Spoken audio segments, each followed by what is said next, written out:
철학자이면서 그, 그 한나 아렌트라는 이 철학자가 이제 예루살렘의 죄송합니다. 아이히만, 이제 독일어로 아이흐만이라는 이 사람의 일대기에 대한 책을 저술한 작가가 있습니다. 한나 아렌트라는 사람인데요. 이 사람은 하이데거의 제자이기도 하고 이제 나치즘을 연구한 유명한 여성 철학자 혹은 사상가입니다. 그리고 이 사람이 한 말 중에 가장 유명한 말 중에 하나는 악이라고 하는 것에는 평범성 혹은 진부성이 있다라고 하는 것입니다. 그래서 그 예루살렘의 아이히만이라는 이 책 설교를 준비하면서 굉장히 흥미롭게 읽었는데요. 이제 이 아이흐만이라고 하는 이 독일 사람은 나치 정부 때 유대인 학살이 원활하게 이루어질 수 있도록 그 방법 체계를 고안한 나치 부역자 중에 핵심 인물 중에 한 사람으로 꼽힙니다. 근데 나치가 멸망하고 나니까 이제 아르헨티나로 도망가서 망명하여서 살다가 이스라엘의 정보 당국 모사드에 잡히게 되죠. 그래서 독일인으로서는 최초로 예루살렘으로, 다른 자기 나라도 아닌데 예루살렘으로 압송되어 가지고 거기서 재판을 받고 사형 선고를 받게 됩니다. 그리고 거기서 이제 교수형에 처해서 죽게 되죠. 그런데 이 한나 아렌트라고 하는 사람은 이 아이히만이라는 이 사람의 재판 과정에서 아주 신기하고 아주 역겨운 사실을 발견하게 됩니다. 즉 이 아이히만이라고 하는 사람은 재판 과정에서 자기 자신을 변론할 때에 자기가 물론 한 일들이 잘못된 것이라는 것을 인정은 하지만 그렇지만 그 수많은 유대인들을 학살한 주범이라고 하는 그 죄목에 대해서는 동의하지 못하겠다라고 항변합니다. 자기는 그저 조직의 명령에 순종한 일개 공무원일 뿐이라고 하는 것이지요. 그리고 실제로 이 나치 사람들은 유대인들을 대량 학살할 계획은 없었다고 합니다. 처음에는 그저 국외로 추방하려고 했고, 사람을 죽이는 거는 아무래도 못하니까, 그래서 물론 이제 나치 이 사람들이 아주 오랜 시간 동안 그 인종 차별적인 사상, 아리아인들이 인종적으로 우월하다, 그리고 인종 청소를 해야 된다라고 하는 그 사상은 1800년대부터 굉장히 그 사상이 발전되어서 독일이나 그 유럽에서 많이 나타나고는 하는데요. 그런 잘못된 사상을 가지고 있다고 하더라도 처음에는 그냥 추방만 하려고 했는데, 그 전쟁을 통해서 폴란드로 유대인들을 추방했는데 전쟁을 통해서 폴란드를 접수하고 나니까 추방했던 유대인들이 다시 자기 영토로 있는 거예요. 그러면은 다시 다른 나라로 추방하려고 하니까 그럼 다른 나라들이 그 유대인들을 받나 했을 때 그거는 아니라는 거죠. 그러면은 이 사람들을 어떻게 처리해야 되나라고 했을 때에 그러면 한 곳에 모아서 가두는 게 낫지 않나. 근데 가두고 놓고 보니까 너무나도 이제 경제적으로 손해가 되는 거죠. 이 사람들을 먹여야 되고, 이 사람 감옥에 가두는 것 자체도 돈이 들어가는 일이기 때문입니다. 그래서 그러면 이 일을 어떻게 해야 할 것인가? 순전히 공무원적인 그 판단으로 볼 때, 그럼 경제적인 기준으로 봤을 때에 그러면은 노동력의 가치가 있는 사람들은 살려두고 없는 사람들은 죽이자라는 단계로 넘어가고, 마침내는 그렇게 할 바에는 다 죽이자라고 하는 결론에까지 이르렀던 것입니다. 굉장히 이거를 슬리퍼리 슬로프라고 볼 수가 있죠. 처음에는 그저 잘못된 사상만 가지고 있었는데 이것을 통하여서 한 인종 자체를 몰살시키려는 계획으로까지 번져 나갔다는 점, 그리고 이러한 모든 일들 뒤에서는 이 아이히만이라고 하는 소시민적이고 아주 공무원적으로 생각하는 이 한 사람뿐만 아니라 조직에 소극적으로 순종하는 이러한 사람들의 집단이 있었다라고 하는 것입니다. 그리고 한나 아렌트라는 이 사람은 이 아히만에 대해서 평가를 하면서 잘못됐다는 것을 알면서도 그 죄에 순응하는 그 모습이 마치 본디오 빌라도의 모습과도 같다라고 평가를 합니다. 기독교 역사에서 본디오 빌라도보다 억울한 사람은 아마도 없을지도 모르겠습니다. 그는 예수님이 죄가 없고 유대인들이 그저 정치적으로 시기하여서 그를 넘겨주었다라는 사실을 잘 알고 있었습니다. 그는 흉악범 바라바와 예수님을 교환하여서 예수님을 탈출시키려고 굉장히 노력하기도 했습니다. 그러나 유대인들은 자칭 왕이라고 하는, 자칭 메시아라고 하는 이 사람을 당신이 사형시키지 아니하면 우리는 가이사에게 고발할 것이다라고 협박을 하였고, 하는 수 없이 유대인들의 우격다짐에 못 이겨서 빌라도는 예수님을 넘겨주고 자기 자신은 손을 씻는 아주 상징적인 행위를 함으로써 이 사람의 피에 대한 책임은 나에게 전혀 있지 아니하다라고 표시를 하였습니다. 우리가 매주마다 외우는 사도신경에는 그 이름들이 몇 개가 나오죠. 그리고 그 중에 하나가 바로 이 본디오 빌라도라는 이름입니다. 그런데 왜 우리는 매주마다 이 본디오 빌라도라는 사람의 이름을 되뇌어야 하는 것일까요? 어떻게 보면은 빌라도는 억울하다라고도 할 수 있겠습니다. 왜냐하면 자기가 예수님을 고소고발하여서 법정에 세운 것이 아니라 정작 유대인들의 종교 지도자들이 예수님을 그렇게 만든 최종적인 장본인이기 때문입니다. 빌라도는 그저 책임을 회피한 소시민적인 인물이었을 뿐인데 그는 역사를 통틀어서 가장 악랄한 죄인 중 하나로 영구히 박제되게 되었던 것이지요. 오늘 좀 긴 시간을 들여서 마태복음 27장 거의 전체를 읽었습니다. 그런데 저는 마태복음 27장을 읽으면서 굉장히 놀랐던 사실 중에 하나가 예수님의 고통에 대한 어떤 육체적인, 물리적인, 의학적인 고통에 대한 서술이 별로 없다는 것입니다. 우리 흔히들 십자가 설교를 들을 때에 십자가를 손에다가 못을 박으면 손이 찢어져서 몸이 감당하지 못하기 때문에 손목에 못을 박는다라고 한다든지, 십자가에 달리면은 이제 탈수가 돼서 죽게 되고 또 나중에는 힘이 빠져서 호흡을 할 힘이 없어서 사람이 죽게 된다든지 하는 그런 의학적인 서술 같은 것은 전혀 찾아볼 수 없다. 대신에 굉장히 길게 상세하게 나오는 마태복음 27장의 서술들은 무엇에 집중하느냐라고 했을 때에 예수님을 왕으로 인정하지 아니하고 그를 희롱하려 하던 사람들에 대한 기록은 굉장히 상세하게 되어 있다라고 하는 것이지요. 네, 오늘 본문에 등장하는 이 악인들의 특징을 한번 살펴볼 때에 사실 이들 모두가 빌라도와 같은 혹은 독일 나치 부역자 아이히만과 같은 그러한 점을 가지고 있다라는 사실을 발견할 수 있었습니다.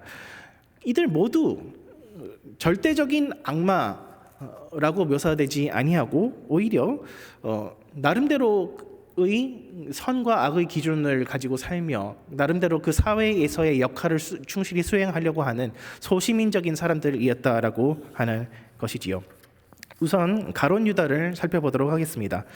가룟 유다야말로 어떻게 보면 역사상 가장 악한 인물로 표현되기도 합니다.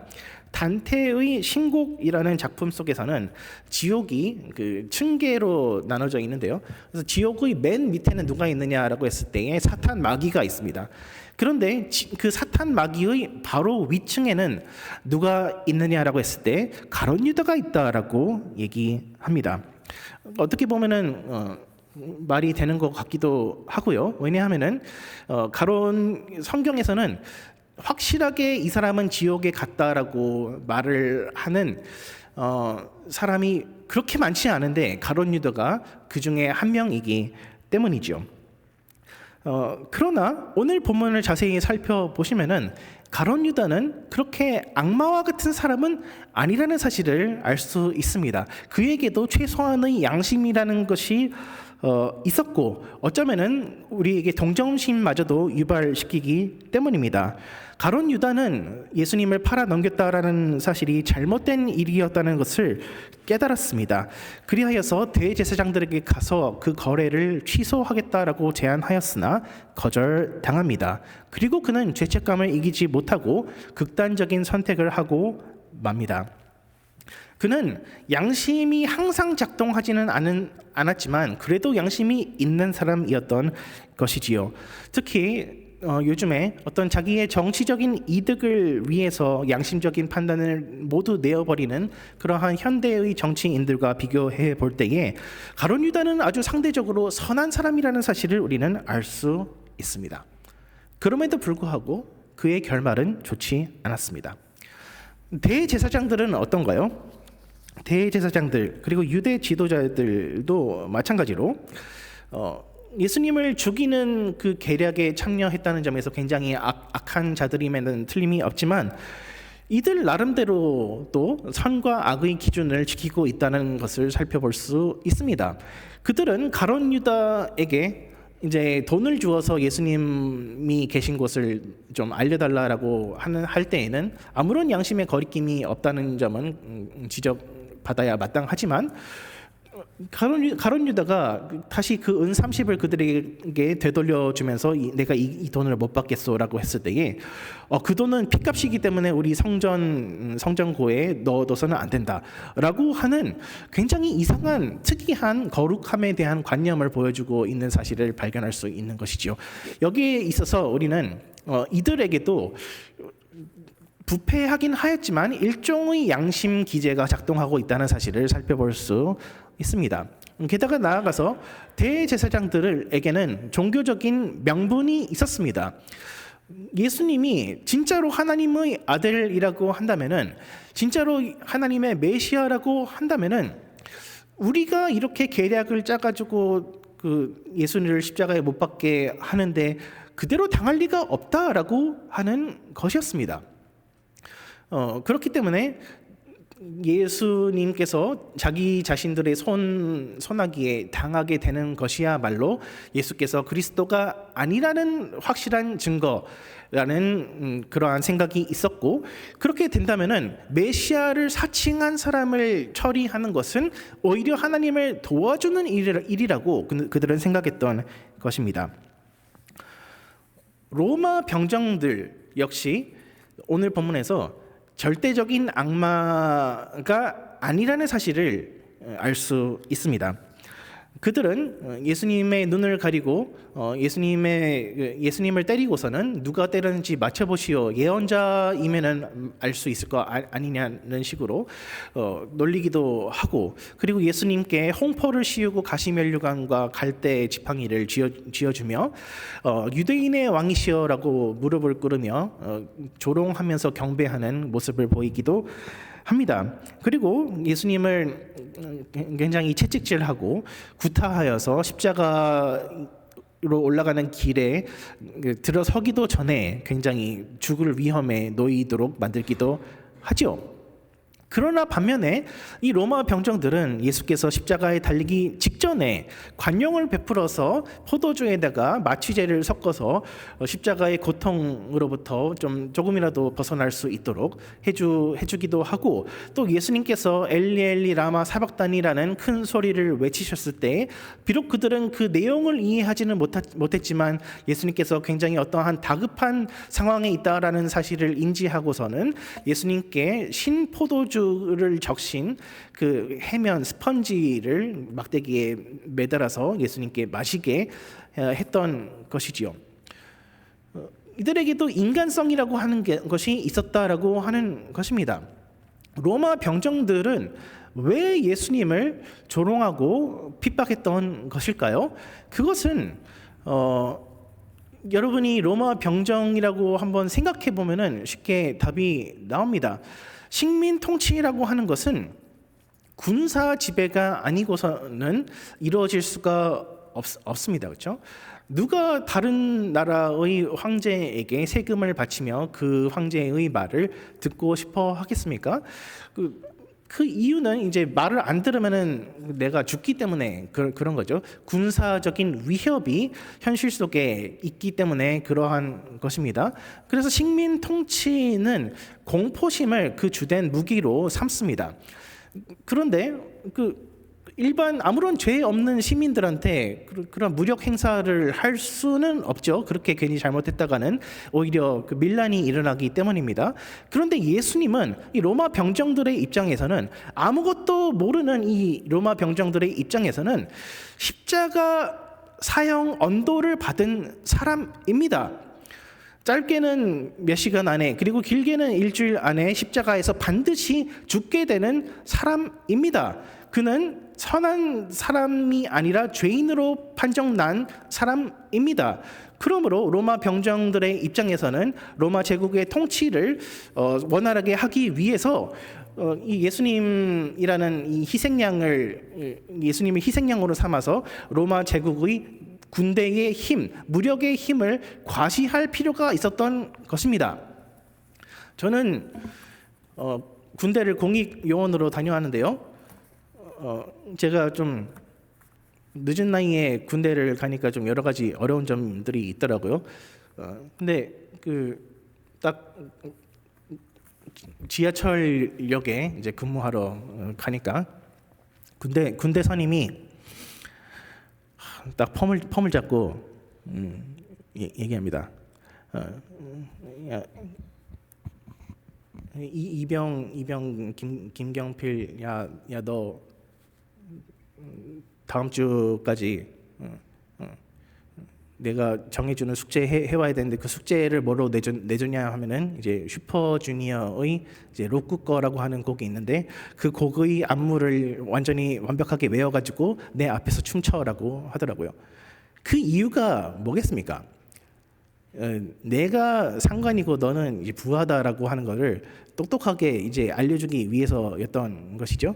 그 로마 병정들의 입장에서도 예수님이 어떻게 자기가 하나님의 아들이라고 할 수 있어? 그게 미워서 예수님이 누군지 알고서 그렇게 한 것이 아니라 그냥 로마 병정들은 자기가 사회에서 맡은 역할이 그거라는 거죠.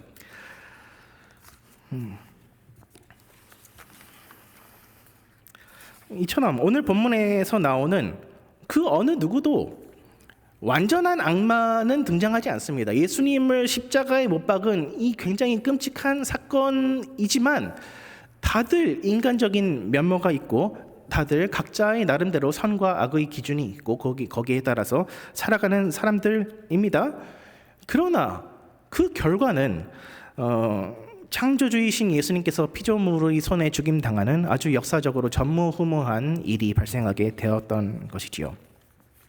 여기서 우리는 두 가지 사실을 살펴볼 필요가 있습니다. 첫째는 일반 은총의 교리입니다. 기독교 교리 중에서는 일반 은총의 교리라고 하는 것이 있습니다. 이제 특별 은총이라고 하는 것은 구원받는 사람들에게 특별하게 주어지는 은혜를 말하고요. 근데 모든 사람이 구원을 받지는 않으니까 이것은 특별하게 주어진다라고 해서 특별 은총입니다. 그런데 반면에 일반 은총이라고 하는 것은 이 사람이 예수님을 믿든 믿지 않든 간에 모든 사람에게 똑같이 베풀어주는 그러한 은혜를 가리키는 것인데요. 그 중에 하나가 모든 사람에게는 진리를 인식할 수 있는 능력을 허락하여 주셨고, 또한 모든 사람에게는 양심이 작동하도록 하는 것이 이 일반 은총에 포함이 됩니다. 불신자라고 할지라도 1 더하기 1은 2라고 하는 사실을 알죠. 진리에 대한 완전한 인식은 아니지만 부분적인 인식이 있고, 그리고 불신자들이라고 하더라도 양심이 완전히 사라져 없어져서 악마와 같은 삶을 물론 사는 것처럼 보여지는 사람들도 있지만, 아무리 약한 사람이라고 할지라도 그의 마음속 깊은 곳에는 양심이라고 하는 것이 작동한다라고 하는 것입니다.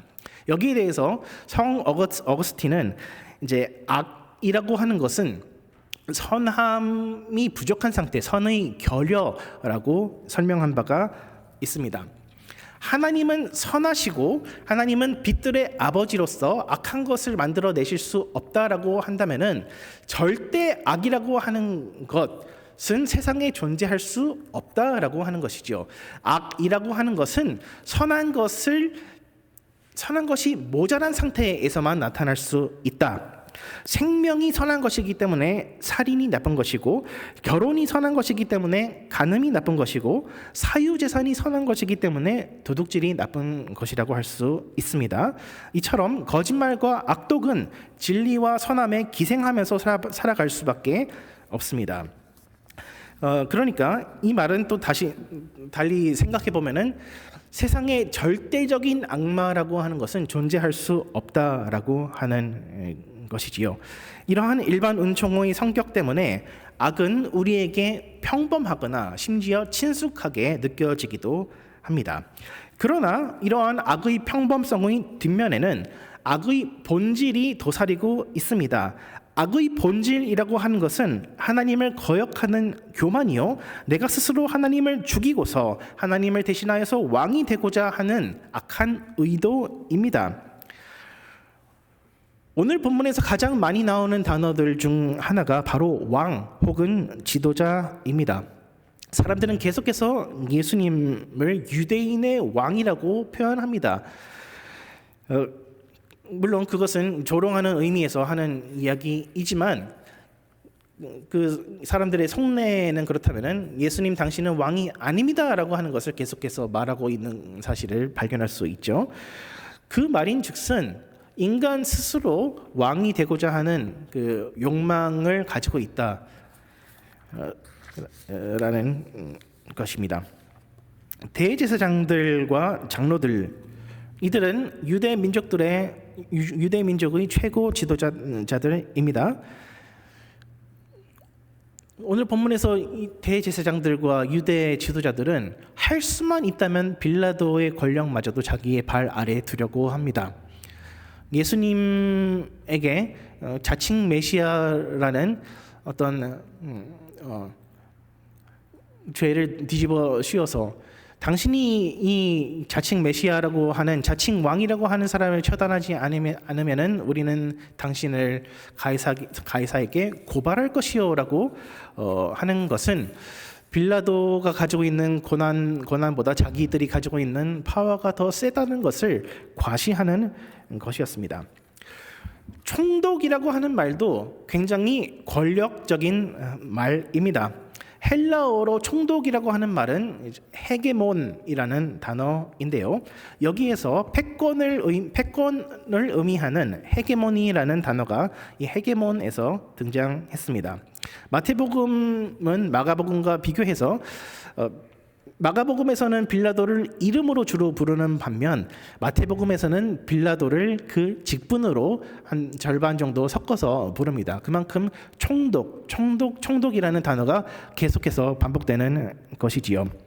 그런데 아이러니하게도 빌라도는 총독이면서 헤게모니와 패권을 쥔 사람이면서 오히려 사람들에게 끌려다니는 모습을 보이고 있는데요. 그러나 다시 한번 생각해 보기를 원하는 것은 이 빌라도라는 사람 역시 굉장히 머리가 잘 돌아가는 사람이었고 자기의 권력이 다른 사람에게 빠져나가는 것을 허용하지 않으려는 사람이었다는 것입니다. 빌라도는 예수님과 바꿔치기 할 사람을 선정을 할 때에 바라바라는 사람을 지목하였습니다. 성경에서 이 사람은 강도라고 표현이 되지만 이 사람은 사실 내란 수괴라고 하는 것이 더 맞을 것입니다. 왜냐하면은 그는 이스라엘의 정치적인 독립이라는 목표를 가지고서 살인을 저지른 사람이기 때문입니다. 그리고 거기에 대한 응징을 철저하게 하기 위해서 십자가 처형을 앞두고 있는 사람이었던 것이죠. 그런데 빌라도가 이 바라바라고 하는 내란 수괴를 예수님과 바꿔치기 하면서 그 유대인들에게 넘겨줍니다. 그리고 그것은 굉장히 정치적인 의도가 다분한 것입니다. 이거는 유대인들을 내란 수괴의 동조자로 만드는 행위이기 때문입니다. 이처럼 오늘 본문에 나오는 모든 악인들은 공통적으로 예수님께서 왕이시라는 것을 부인하고 자기들은 출세의 사다리에서 조금이라도 더 위로 올라가려고 노력하는 모습을 보여줍니다. 유대 종교 지도자든 로마 병정이든 빌라도 총독이든 다 하나같이 이기적입니다. 그들이 예수님을 향하여서 어떠한 작은 동정심을 가지든지 간에, 그리고 혹시 예수님이 십자가에서 진짜로 내려오실 수 있는지 기대했든지 간에 자기 스스로 왕이 되려고 하는 마음을 가지고 있기 때문에 예수님을 왕으로 인정할 수 없는 모습을 보여주고 있고, 이것이야말로 오늘 본문에 등장하는 수많은 악인들의 핵심적인 죄악이라고 할 수 있습니다. 곧 내가 왕이 되기 위해서 예수님을 끌어내리는 것.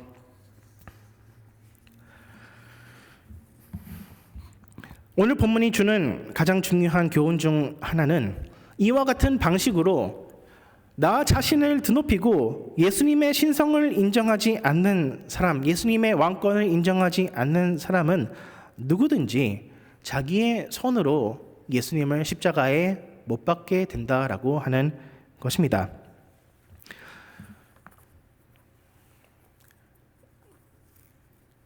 그러니까 여러분의 삶이 아무리 소시민적이라고 하더라도, 그리고 아무리 어떤 악마와 같은 죄를 여러분이 저지르지 않았다라고 항변할지도 몰라도 결국에 예수님을 왕으로 인정하지 않는다면은, 그리고 내 스스로의 힘으로 출세의 사다리를 올라가려고 노력하는 한에 있어서는 우리 모두는, 만약에 우리가 예수님의 십자가 그 당시에 있었다고 한다면은 예수님의 죽음에 동조하는 사람이 될 수밖에 없었다라고 하는 것을 오늘 본문은 가리키고 있습니다.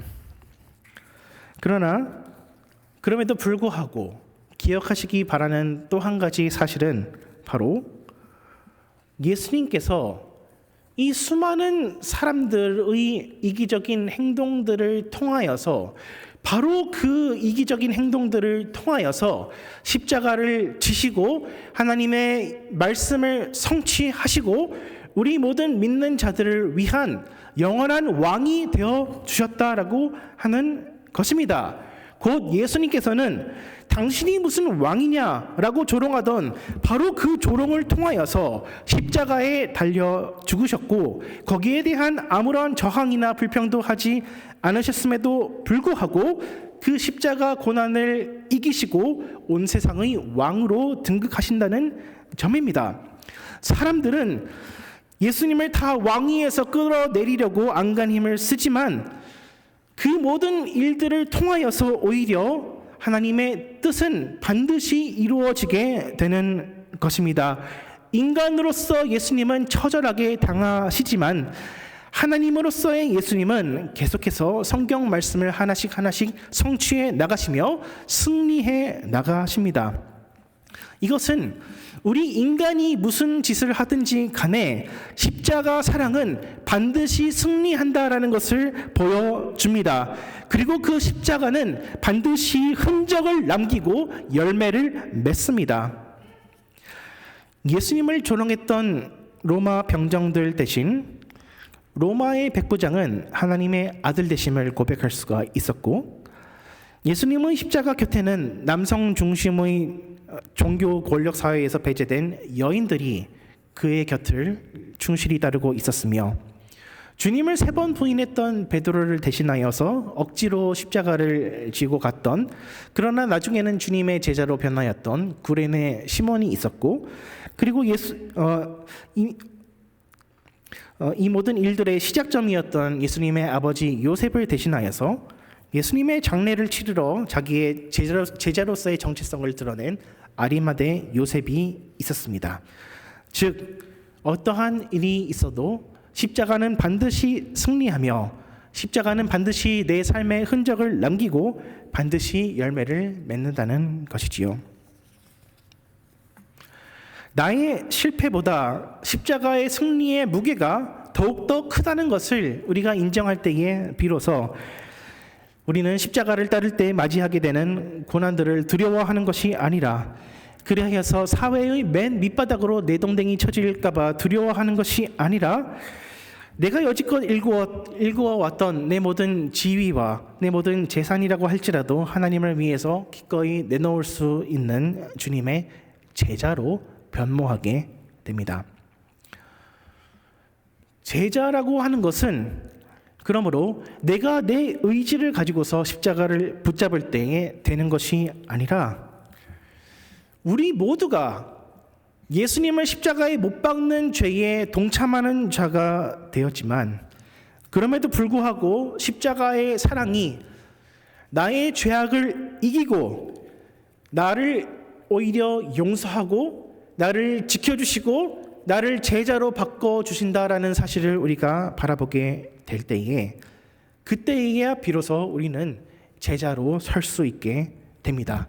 즉 나 자신이 예수님의 제자로 서기로 내가 선택한 것이 아니라 십자가가 나로 하여금 예수님의 제자가 되도록 만들어주는 것입니다.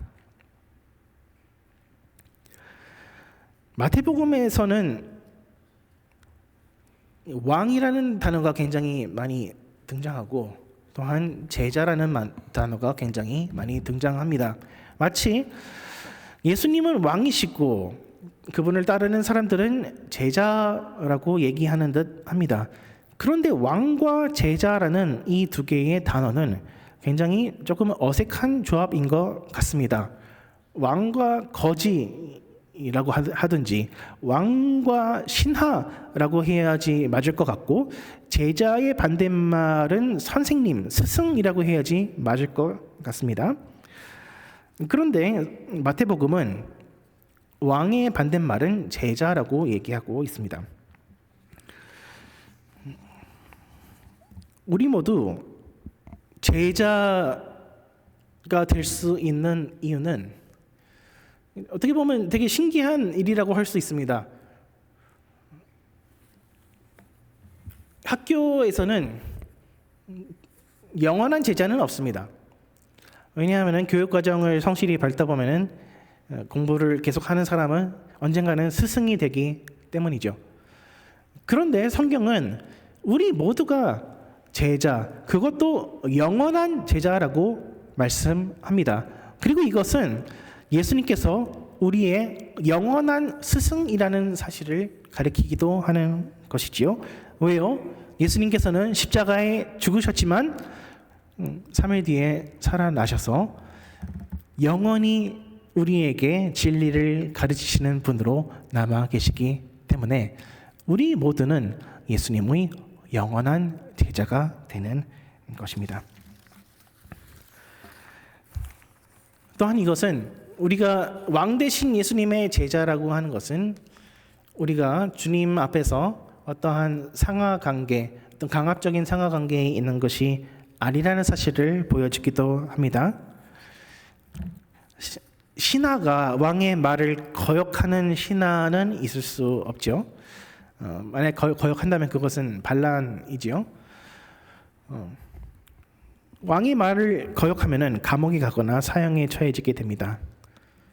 그런데 반면에 예수님은 왕이신데 당신을 죽인 자들을 오히려 용서하여 주시고 회복하여 주시고 이끌어 주십니다.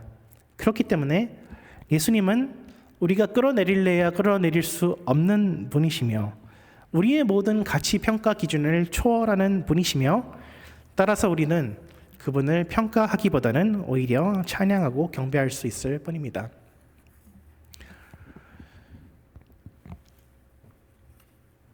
예수님의 십자가야말로 모든 제자도가 출발할 수 있도록 하는 시작점이며 예수님의 십자가야말로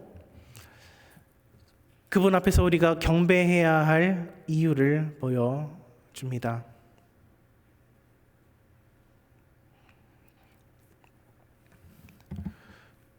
동물을 키워보신 적이 있으십니까? 동물들이라고 하더라도 위계 서열을 굉장히 중시합니다. 그리고 작은 강아지를 키운다고 하더라도 그 강아지가 좋아하는 사람이 있고 별로 안 좋아하는 사람이 있습니다. 그래서 자기를 잘 챙겨주는 사람은 굉장히 말을 잘 듣고 따르고, 자기한테 별로 도움이 안 되는 사람은 말을 안 듣고 굉장히 무시합니다. 여러분 개한테 무시당해 본 적 있으십니까? 기분이 좀 좋지 않습니다. 근데 개한테 무시당한다고 해서 인간으로서의 나의 존엄성이, 인간으로서의 나의 가치가 떨어지는 것은 아닙니다. 그런데 개가 그렇게 무시를 하는 이유는 그 나름대로 자기가 살아나가려고 그렇게 하는 것이죠. 사람들에게 자기는 개이지만 사람들에게 서열을 매겨가지고 가치 평가를 하는 것입니다. 오늘 본문에 나왔던 수많은 악인들 역시 예수님을 그러한 사회의 서열 가운데서 집어넣으려고 하고 있습니다. 당신은 십자가 처형을 당해야 하는 어떠한 그러한 서열에 있기는 하지만 또 동정심을 보여주기도 하고, 근데 우리의 모습을 한번 돌아봤으면 좋겠습니다. 우리의 언어 생활을 한번 돌아봤으면 좋겠습니다. 우리의 삶을 한번 돌아봤으면 좋겠습니다. 예수님은 여러분의 삶의 서열 가운데에서 어디에 위치해 계십니까? 이제 1부터 100까지 혹은 1부터 10까지 어디에 위치해 계십니까? 우리의 언어는 또 어떻습니까? 우리 삶 가운데에 불평불만하는 언어가 많이 있다라고 하는 것은 하나님께서 나에게 주시는 축복이 못마땅하고 내가 하나님의 말을 들어야 할 이유를 당신께서 나에게 보여주셔야지만 내가 그 말씀에 따르겠습니다 라고 하는 것이 우리 불평불만의 언어이지 않습니까? 그렇게 할 때에 우리는 예수님을 경배해야 할 사람으로서 보는 것이 아니라 하나님이 오히려 나의 기분을 맞춰줘야 되는 사람으로서 우리가 보고 있는 것입니다. 그것은 하나님을 혹은 예수님을 나의 어떤 위계 서열 속에다가 집어넣으려고 하는 것이죠. 근데 그렇게 우리는 불평불만의 언어를 일상생활에서 내뱉다가 교회에 와서는 찬양을 합니다. 찬양이라고 하는 것은 하나님을 우리 위계 서열 가운데서 가장 위에다가 올려놓는 것이죠. 그런데 이 말조차도 사실 어폐가 있다는 것을 우리가 알아야 할 텐데, 하나님의 이름을 과연 사람이 부를 수 있을 것인가라고 하는 그러한 철학적인 질문이 있습니다. 철학적인 문제가 있습니다. 우리가 하나님을 언어로 지칭할 수 있다라고 하는 것은 인간이 구축해 놓은 어떤 질서 체계 내에 하나님을 포섭해 드리는 것인데, 어떻게 하나님이 어떤 이 사물과 같은 사물의 연장선상에 있는 그런 체계에 포섭될 수 있느냐라고 하는 것이죠. 그러므로 찬양이라고 하는 것은 우리 일상의 언어와 전혀 다른 어떤 초월적인 성격이어야 하는 것은 분명한데, 그런데 갑자기 우리는 교회 일주일 지나고 나서 또 교회에 와서 하나님을 찬양하려고 합니다. 나머지 6일 동안에서는 열심히 우리 생활을 하면서 세상에서 높아지려고 하고 사회 가운데에서 나의 어떤 위치를 조금이라도, 나의 가치를 조금이라도 높이려고 하는 동시에 그렇게 하는 것이죠. 예수님의 십자가의 의미라고 하는 것은 우리 스스로가 우리 자신의 가치를 높이고자 할 때에 반드시 예수님의 십자가는 우리에게 걸림돌이 된다라고 하는 것입니다. 이거는 양자택일의 문제라고 하는 것입니다.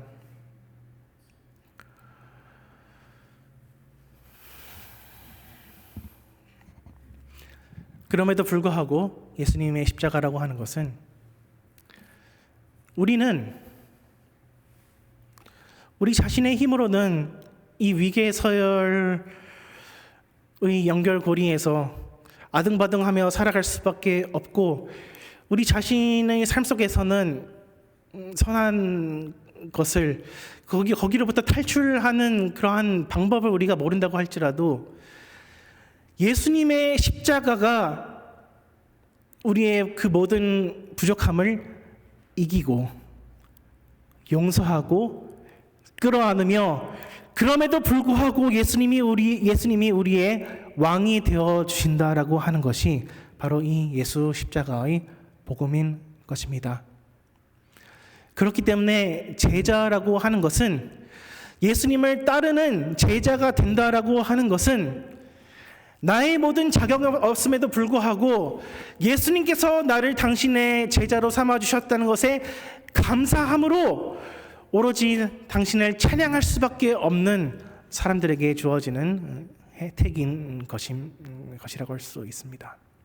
말씀을 맺겠습니다. 여러분에게는 찬양이 있습니까? 여러분의 입술에는 정말 하나님만이 나의 전부이십니다, 하나님만이 나를 높여주십니다, 하나님만이 나를 이 세상의 먹이사슬에서 구원해 내실 수 있는 분이십니다 라고 하는 이 고백이 있으십니까? 이 고백으로 인하여서 주님께 우리의 모든 것을 드리며 주님의 제자로 살아가는 우리 모든 지체들 되기를 주님의 이름으로 축원합니다. 기도하시겠습니다. 살아계신 하나님 아버지, 감사합니다.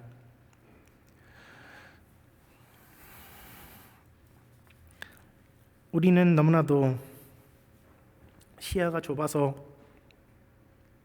우리 눈앞의 것만을 바라보려고 합니다.